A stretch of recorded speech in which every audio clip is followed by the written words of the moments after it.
ಇವತ್ತು ಬೆಂಗಳೂರು ಉಸ್ತುವಾರಿ ಸಚಿವರು ಬೆಂಗಳೂರ ಜವಾಬ್ದಾರಿಯನ್ನು ಹೊತ್ತಿರ್ತಕ್ಕಂಥ ಡಿ ಕೆ ಶಿವಕುಮಾರ್ ಅವರ ನೇತೃತ್ವದಲ್ಲಿ ಬೆಂಗಳೂರಿನ ಎಲ್ಲ ಶಾಸಕರು ವಿಧಾನ ಪರಿಷತ್ ಸದಸ್ಯರ ಸಭೆಯನ್ನು ಕರೆದಿದ್ದರು. ಬ್ರ್ಯಾಂಡ್ ಬೆಂಗಳೂರಿನ ಕಲ್ಪನೆ ಯಾವ ರೀತಿ ಇರುತ್ತೆ ಅಂತಕ್ಕಂಥದ್ದನ್ನು ಪವರ್ ಪಾಯಿಂಟ್ ಪ್ರೆಸೆಂಟೇಷನ್ ಮುಖಾಂತರ ಮಾಡಿ ಟನಲ್ ಮಾಡ್ತಕ್ಕಂಥದ್ದು ಇರ್ಬೋದು, ಡಬಲ್ ಡೆಕ್ಕರ್ ರಸ್ತೆಗಳನ್ನು ಮಾಡ್ತಕ್ಕಂಥದ್ದು ಇರ್ಬೋದು, ಮತ್ತು ಏರಿಯಲ್ ಟವರ್ ಭಾಳ 250 ಮೀಟ್ರ್ ಎತ್ತರದ ಒಂದು ಟವರ್ ಮಾಡ್ತಕ್ಕಂಥದ್ದು, ಈ ಬಗ್ಗೆ ಎಲ್ಲ ಕೂಡ ಪ್ರೆಸೆಂಟೇಷನ್ ಮಾಡೋದು ತುಂಬ ಚೆನ್ನಾಗಿದೆ.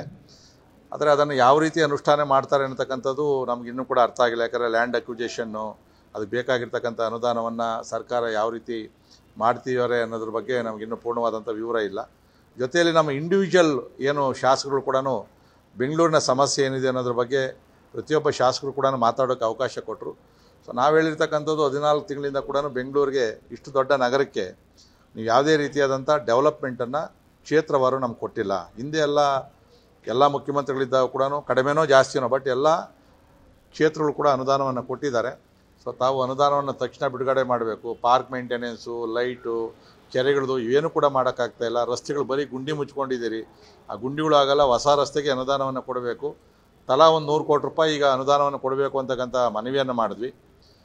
ಉಪಮುಖ್ಯಮಂತ್ರಿಗಳು ಎಲ್ಲಿಂದ 100 ಕೋಟಿ ತರೋದು ಅಂತ ಹೇಳಿದಾಗ ಗೌರ್ಮೆಂಟ್ ಆಫ್ ಕರ್ನಾಟಕ ಹಿಂದೆ ಎಲ್ಲ ನವನಗರೋತ್ಥಾನದಲ್ಲಿ ಕೊಟ್ಟಿದ್ದರು.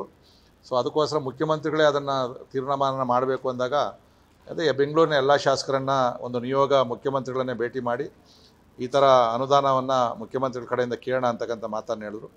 ತಕ್ಷಣಕ್ಕೆ ತಲಾ ಒಂದು 10 ಕೋಟಿ ರೂಪಾಯಿ ಕಾನ್ಸ್ಟಿಟ್ಯೂನ್ಸಿ ವೈಸು ಹಣವನ್ನು ಇನ್ನೊಂದು 2-3 ದಿನದಲ್ಲಿ ನಾವು ಬಿಡುಗಡೆಯನ್ನು ಮಾಡ್ತೀವಿ ಅಂತಕ್ಕಂಥ ಭರವಸೆಯನ್ನು ಕೂಡ ಕೊಟ್ಟಿದ್ದಾರೆ.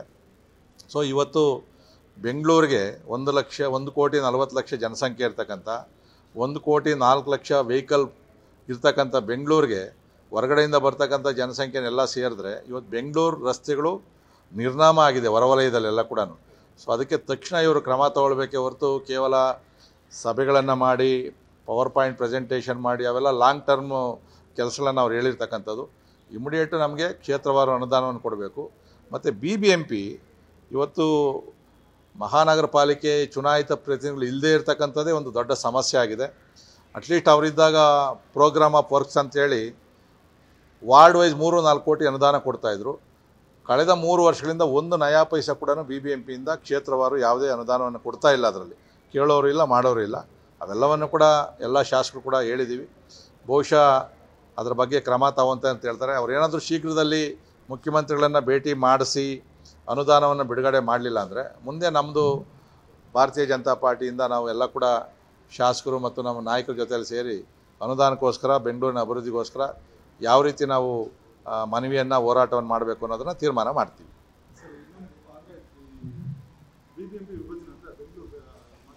ಇಲ್ಲ, ಅದು ಈಗ ಸಂಜೆ ಒಳಗಡೆ ಒಂದು ಸಮಿತಿಯನ್ನು ಮಾಡ್ತೀವಿ, ಆಲ್ ಪಾರ್ಟಿ ಸದನ ಸಮಿತಿ ಅಂತ ಏನು ಹೇಳಿದರು ಅದನ್ನು ಹೆಸರು ಕೂಡ ಕೇಳಿದ್ದಾರೆ.